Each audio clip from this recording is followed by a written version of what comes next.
তোমরা হয়তো সবাই ভাবছো যে তোমাদেরকে হঠাৎ করে এখানে কেন ডাকা হলো। আমি আমার বউকে অনেক ভালোবাসতাম। সে 12 বছর আগে এই নদীর পানিতে ডুবে মারা যায়।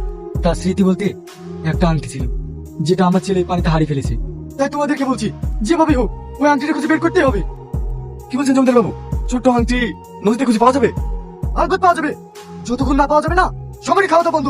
যাও, সবাই নদীতে আংটি খোঁজা শুরু করো। কর্তা বাবু, আমার মা খুবই অসুস্থ, আমি মায়ের জন্য একটু ওষুধ আনতে যাবো, আমাকে একটু ছেড়ে দেন না। সম্রাট, তুই ওষুধ আনতে যাবি না? তাহলে আংটি খুঁজবে কে?